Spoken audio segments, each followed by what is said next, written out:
Hello and welcome to Indian Express Opinion Videos. Our top story today is the assumption of office by Ram Nath Kovind to the presidency. He is now the 14th President of India. Of course, the Indian President, according to the Constitution, is a titular figurehead, but between the lines, he does have a lot of powers. But to explain this story to us, I have with me Pranab Kaushal, a senior journalist with the Indian Express. Pranab, tell us, what is the importance of the elevation of Mr. Ram Nath Kovind to the presidency? See, he is the second Dalit to occupy this office and the first BJP person to have this honor.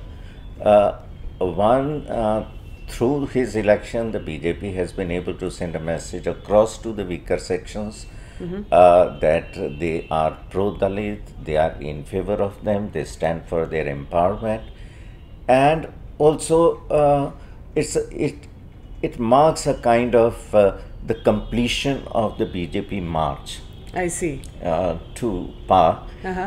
In what sense? What does that mean, the completion of the march? Completion of the march because they already have their own Prime Minister elected as at the head of a majority of their own. The Lok Sabha has a majority. There's a clean mandate there. Yes.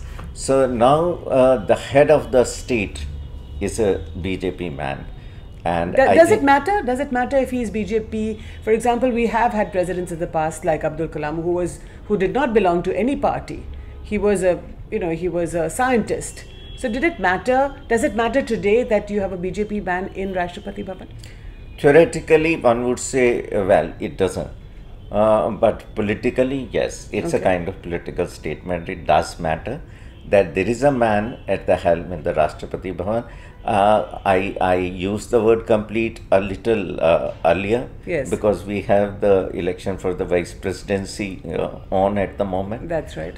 So it will be technically complete when we'll have a new vice president who will again be a BJP person. So just to come back to the Abdul Kalam versus a political person like Pranab Mukherjee, who was also from the Congress party, became president. He's just debated office, as we know.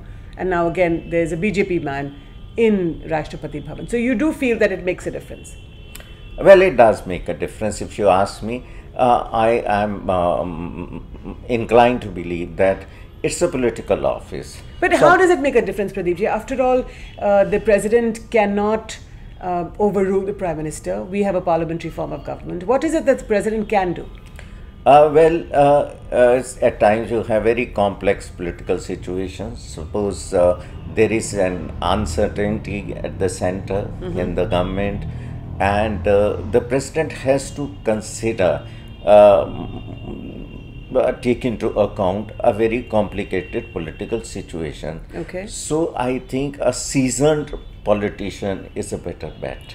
But with Pranab Mukherjee, for example, he did not return any bills, he did not sit on any bills. It was quite smooth, the relationship between Pranab Mukherjee, a former congressman who then became president, and a BJP prime minister like Narendra Modi. A political occupant of the Rashtrapati Bhavan, his presence doesn't mean that there has to be a confrontation. What I mean to say is that you have to have a very deep understanding of political processes, which a non-political person may not be able to sort of have at that time. When he's called upon to act in very complex political situations in times of political crisis, or when there is an uncertainty about the continuation of a government, or inviting a rival formation to form a government.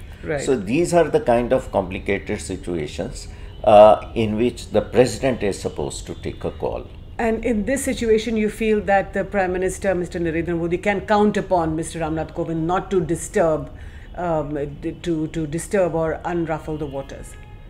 Well, that's the consideration which all successive Prime Ministers have had, though on the face of it nobody would admit. But yes, of course, that is why we have had presidents like Mr. Fakhruddin Ali Ahmed, who signed the emergency order at midnight. That's right. Yes. That Indira Gandhi insisted that he do. Yes, he do.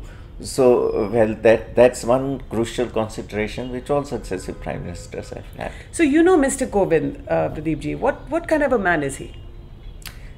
I would describe him as a very low profile person, very keen on avoiding any controversy, and very economical with his words. If you would mark, he's very cautious. He's a very cautious man. Yes. And a person who has risen from the level of an ordinary worker, party worker. He's not a second generation or a third generation politician. So it's quite an achievement for him to have stayed without any controversy. Now, Mr. Pranab Mukherjee, we saw that while he had a very good relationship, or at least an apparently good relationship with the Prime Minister, there were some times when he talked about democracy, dissent. Do you think that upset the Prime Minister? I don't think he went that far as to upset the Prime Minister. But well, we know that the words uttered by people occupying high offices, president and vice president, they really matter. Right. They really matter, and also they have an international echo also. Exactly. So I think any prime minister would be worried if an incumbent president uses a very alarmist language vis-a-vis his working. So you don't think Mr. Kovind, there's no danger of Mr. Kovind being in any way alarmist or even sort of upsetting the day, if you like? As it seems today, I think it's going to be a very happy, united family at the center.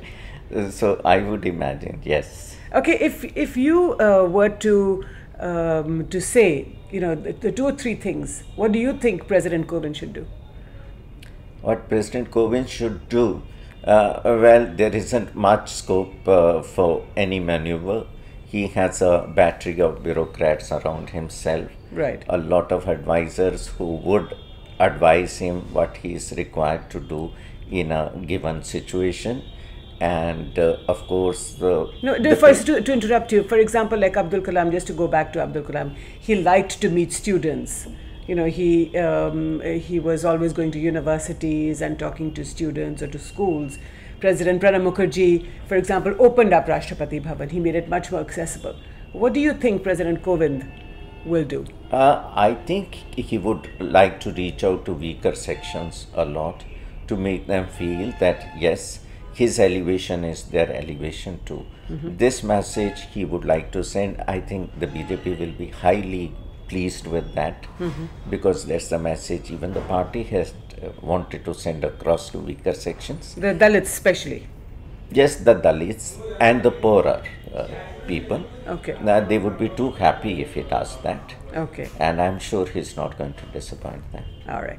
Thank you so much, Pradeepji, for your time. I'm afraid we'll have to leave it there, but this has been an incredible day today. India has a 14th president from the poorer sections, and it just shows that this journey of a man from a village in Kanpur to Rashtrapati Bhavan is unique. Thank you so much for watching.